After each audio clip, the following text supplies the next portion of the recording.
اس کو آپ نے غلط بند کیا ہوا ہے. دیکھیں جس نے کسی نے بات کی ہو اس کا ضرور ذکر کرنا چاہیے. مشرف دور میں ہمیں بہت سختی کاٹی ہے, ہمیں فزیکل ٹارچر کیا گیا ماڈل ٹاؤن تھانے میں, بہت مارا جی. ایک صاحب ہوتے تھے, میں ان کا نام ضرور لینا چاہتا ہوں تاکہ ان کی فیملی کو پتا کہ وہ کتنے گھٹیا آدمی تھے. ان کا نام تھا میجر جنرل ندیم اعجاز.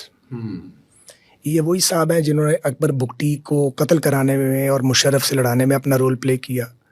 لال مسجد کے جو گھناؤنا کام ہوا اس کا بھی یہ شخص ذمہ دار ہے. مجھے نہیں پتا دنیا میں اب ہے یا آتا یا نہیں ہے. یہ سیڈسٹ ہے, تھا یا ہے مجھے نہیں پتا. اور یہ ایسے افسران کلنگ کا ٹیکا ہوتے ہیں, اور ان کو یہ ثواب مسلسل جانا چاہیے کیونکہ انہوں نے مسلم لیگ نون کے کارکنوں کو فزیکل ٹارچر کروایا. میں اکیلا نہیں ہوں, بلال یاسین, حاجی امداد, ملک ریاض ہمارے جو ایم این اے ہیں اب ایم پی ہیں اس وقت, جاوید ہاشمی صاحب, خواجہ احمد حسان, آفتاب اصغر ڈار, عبید اللہ شیخ ہمارے ایم پی ہوتے تھے, منان شیخ صاحب کے بھائی, ہم عبید اللہ شیخ صاحب کے بھائی منان شیخ, منان صاحب تھورو جینٹل مین. میں یہ فزیکل ٹارچر کرواتے تھے. ہمیں ماڈل ٹاؤن تھانے میں انہوں نے ہاتھ پاؤں باندھ کے مروایا تھا. پرویز رشید صاحب کے ساتھ بھی تو شاید پرویز رشید صاحب کو بھی اسی نے ٹارچر کروایا تھا. یہ جنرل مشرف کا رشتہ دار تھا. پرویز بھائی کو 2 بار ٹارچر کیا گیا ہے, ٹوائس. تو میں کوئی نام بھول نہ جاؤں, یعنی یہ آدمی تھا کلپریٹ خراب کرنے والا. تو وہ پھر انہوں نے ہمیں ٹارچر کیا بڑا. پہلے تو توڑنے کی کوشش کی بہت, پھر انہوں نے ٹارچر کیا. رانا ثناء اللہ صاحب کے ساتھ بھی, رانا ثناء اللہ خان صاحب کے ساتھ بھی اسی نے کروایا تھا. اسی نے کروایا تھا. یہ بڑا غلیظ آدمی تھا یا ہے مجھے نہیں پتا, لیکن ثواب اس کو برابر جانا چاہیے جو اس نے کیا. جی ہاں, اس وقت جنرل خالد مقبول جو تھے وہ کور کمانڈر تھے. خالد مقبول صاحب ایک شریف آدمی ہیں.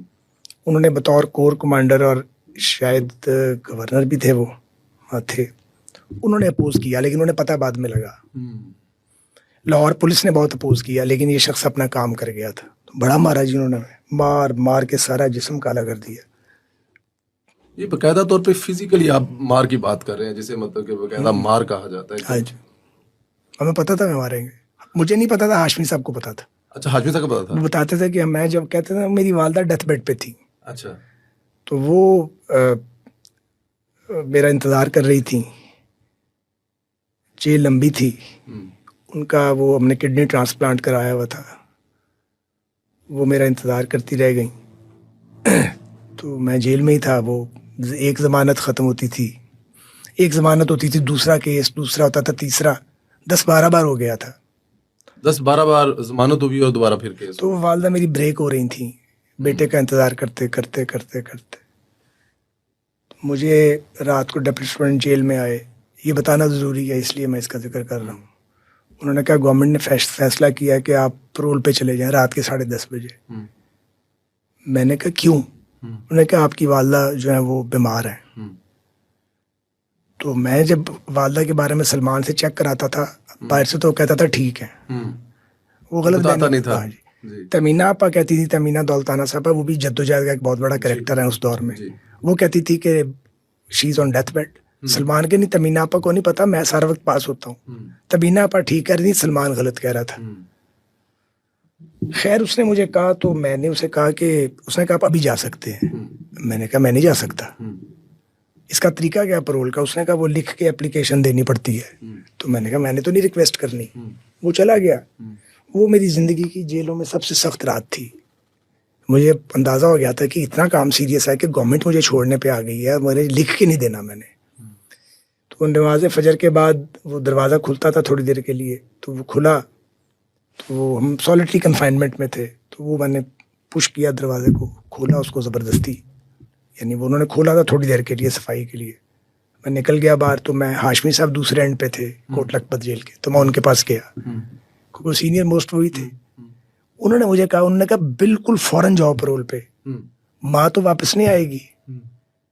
تو میں نے کہا ہاشمی صاحب میں نے ڈائریکشن لینی تھی, میں تو خود فیصلہ نہیں کر سکتا. انہوں نے کہا نہیں تمہیں اجازت ہے جاؤ تم. میں پھر آ گیا سیل میں. اب میں شرم کا مارا کسی کو کہوں نا کہ میں جانا چاہتا ہوں.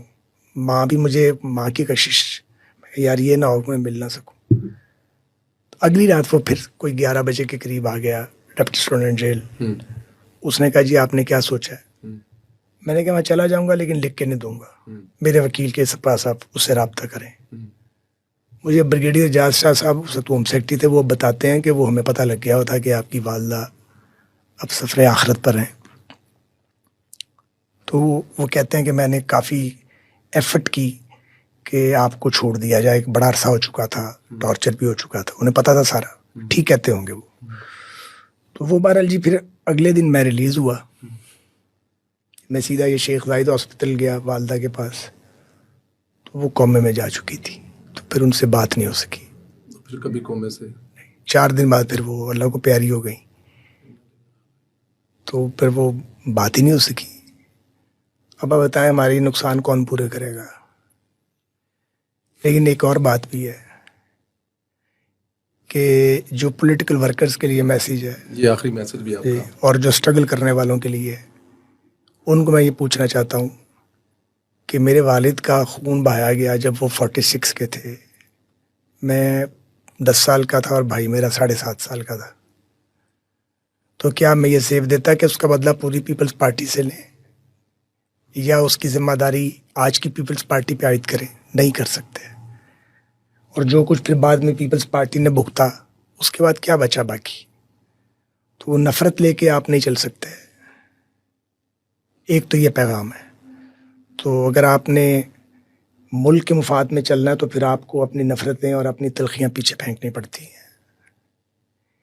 اسی طرح جو کچھ ہوا ہے جنرل مشرف کے دور میں, جتنا ظلم ہوا ہے مسلم لیگ نون کے ساتھ, تو اگر اس ظلم کا بدلہ لینے ہم چل نکلتے, یونیفارم میں آگے فوجی بےزتی کرتے تھے ہماری, جیلوں میں آتے تھے. ماڈل ٹاؤن تھانے میں میجر سیف صاحب ہوتے تھے, پتہ نہیں کہاں ہیں اب. وہ جنرل ندیم اعجاز جو اس وقت بریگیڈیئر تھے, ان کے فرنٹ مین تھے, وہ یہ ساری بدماشی کرتے تھے. تو یہ 2 یا 4 آدمیوں کا کام تھا. ہم اس کی ذمہ داری اس وقت بھی ہم نے پورے ادارے پہ عائد نہیں کی تھی. ابھی میں نے آپ کو جنرل خالد مقبول صاحب کا بتایا, اور بھی بہت سے فوجی افسر تھے جو اس سوچ کے نہیں تھے, پازیٹیو سوچ کے تھے. کبھی ان کی سنی جاتی تھی, کبھی نہیں. تو کیا پورے ادارے کو اس کی سزا دیتے؟ میں اسی کنٹونمنٹ سے 1 یا 2 بار نہیں, کئی بار MP اور MNA بنا ہوں, ساری اپوزیشن کاٹی ہے. ہمیں تو کبھی خیال نہیں آیا کہ ہم نے کور کمانڈر ہاؤس یا کنٹونمنٹ کا جو حساس علاقہ ہے وہاں سے احتجاج کرتے ہوئے بھی گزرنا ایون, کیونکہ فوج کی اپنی حرمت ہے. تو میں یہ PTI والوں کو ضرور پوچھنا چاہتا ہوں کہ اگر عمران خان صاحب پکڑے گئے تھے تو آپ احتجاج کرتے, لیکن کس حکیم نے مشورہ دیا تھا کہ آپ جا کے کنٹونمنٹ پہ ہم دھاوا بول دیتے یا فوجی